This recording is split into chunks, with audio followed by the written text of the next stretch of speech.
Brooklyn, Brooklyn. I got some stories to tell you about Brooklyn. The people cannot drive. Them Brooklyn peoples cannot drive.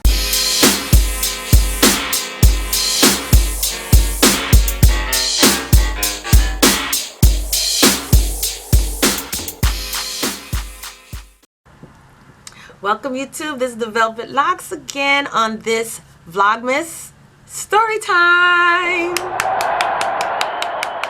Alright you guys, I'm on a roll today. Now if you saw the title, you pretty much have an idea of where I'm going with this story. Now not all the time have your girl been a good girl. I've had my past as well. And this is all before I gave myself to the Lord, so do not hold me accountable. This took place back in my 20s. And at this time, I was living in Brooklyn. I had just gotten married, and I had my little one. Now, she was about 2 years old at the time. So, yes, we lived in Brooklyn. And like I told you, I'm from Queens, but I lived in Brooklyn for a short period of time. Any of you from Brooklyn, you already know. Brooklyn, Brooklyn, Brooklyn, Brooklyn. I got some stories to tell you about Brooklyn. But anyways, the people cannot drive. Them Brooklyn peoples cannot drive. Now, I'm talking about them dollar vans, them cabs, and you got them in Jamaica, Queens as well, and all over the place. But those Brooklyn drivers cannot drive. Me and my daughter, we were traveling someplace, and I don't know if we were heading back home or what, but during our route, this guy in the van hit my car.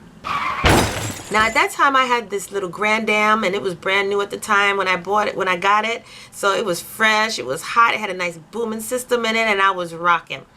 Well, I'm traveling down the streets of Brooklyn, and this dude out of nowhere came and hit my vehicle. Now, the vehicle wasn't badly damaged. It had a little fender bender going on. But the thing was, this dude acted like he didn't even want to stop. Now, he tried to fake it, and I'm going to say fake the funk. He tried to fake the funk by coming out his car or his van and to come out and see what the problem was. But then, after seeing it, you know, oh, that's this young girl. She ain't nobody. Serious? And what he tried to do was fake it. He came out, looked like he was checking it out. Then he went back to his van and acted like he was going to probably get his paperwork. Because I'm like, you know what? Listen, we got to exchange information. Instead of getting his paperwork, this raggedy behind man got back in his van and took off. Oh, heck, didn't know. That wasn't going down like that. Because what he didn't know was that wasn't who I was. I wasn't about that life. No. You ain't going to hit my car, run, and think I'm going to be left with the bill. No. So what I did was I got in my car and ran right after this man. Now, I tell you like this. Don't you try this at home, none of you, because I wasn't in my right mind when I did it.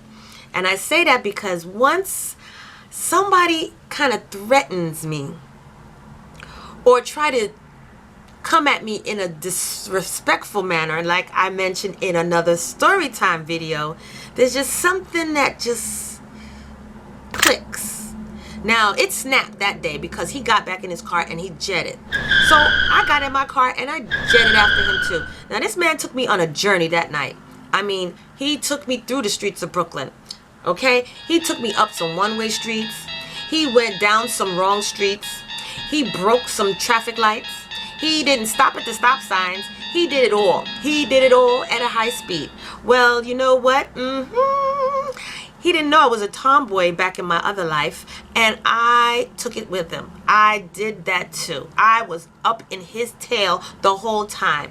Till finally now, I'm right there on his butt now. Right there on his booty.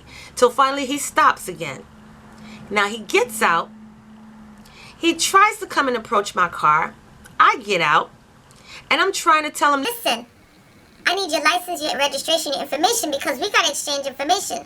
Plus, you're running all over the streets. So I guess he was trying to talk me out of it, But when he realized that I'm still on the same topic, he tried to fake the funk again.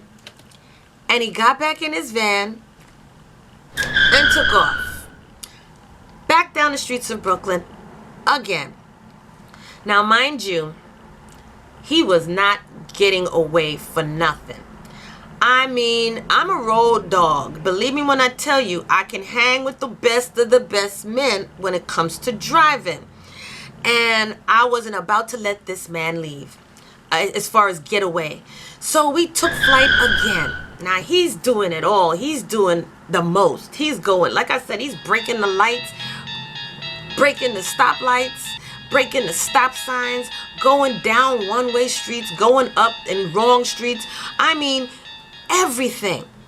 Well, like I said, I was on his butt. Like starch on rice. Okay? Now, I guess he must have gotten tired of the chase again and tried to make that attempt to stop one more time.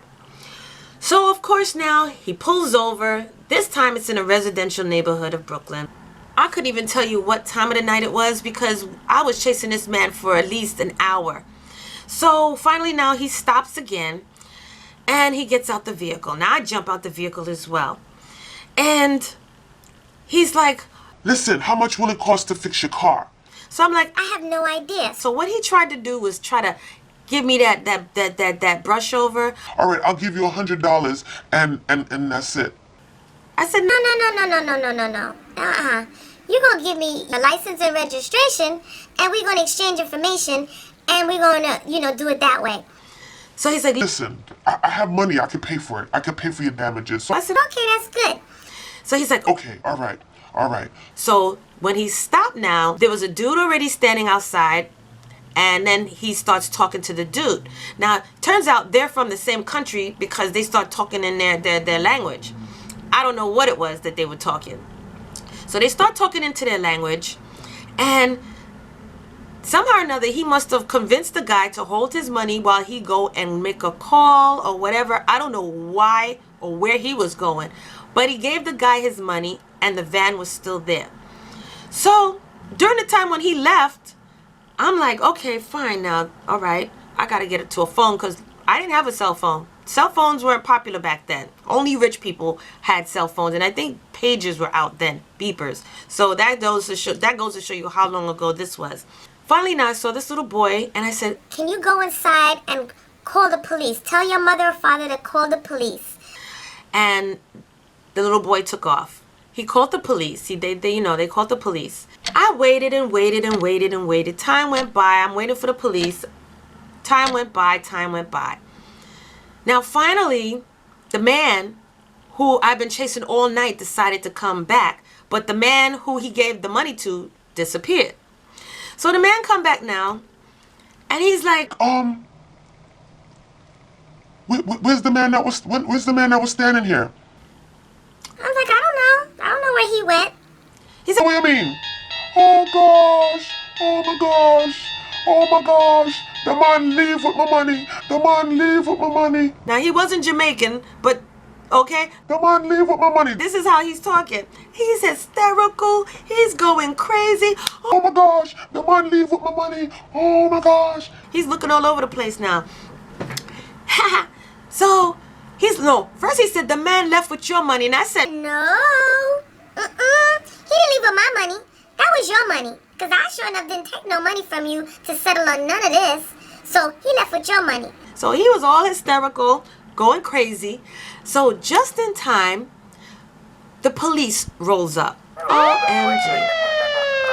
Well, finally, the police shows up. So I start making my report on what took place and where it took place and how we ended up all the way on the other side of town. So based on all the things that I've told the police, and then they went to check both of our information, homeboy was driving a vehicle with no insurance. Okay? He didn't even have registrations on the vehicle. Then his license was suspended. I mean, by the time that man finished writing the tickets, he must have had about a good 5 or 6 tickets, because not only did he not have the right proper tags and or info for him to actually be driving that car, that van, he also left the scene of a crime because he hit me. He hit my vehicle and left, so that's the scene of a crime. So he did a hit and run, and not to mention, I mean, we just took flight throughout the whole entire Brooklyn that night. So he ended up with a good 5 or 6 tickets. And that the police was there and they got all the information on both of us, the whole nine, everything. I got the man's number. Now, I then still continued, I spoke to the guy, and because my vehicle needs to get fixed. I'm not rolling around with no crashed up vehicle. So I said, okay. He says, I want to pay for your damages. So I said, all right, fine. So I got my car appraised and told him how much, and he paid for it. He paid for it.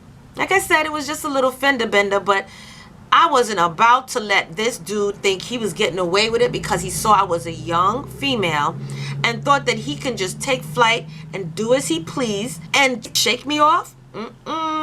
So he ended up paying for the damages of my vehicle, regardless of all of that craziness. And the worst part about it was after I calmed down, because I was in a zone. My adrenaline was rushing through the whole time that I didn't even remember my 2-year-old was sitting in the back seat the whole time. The whole time. So that was a bad thing. That was definitely a bad situation. That, like I told you, something just, and I black out. Okay, so yes, you guys, that was a time when I had to chase this hit and run guy all over Brooklyn because he wasn't trying to stop, and I know why now, because he was illegally driving that vehicle. All right, you guys, so don't forget to join me on the next story time, and like, comment, and subscribe down below. Don't forget to turn your notifications on for this channel so you will not miss another video, and I will see you in the next one.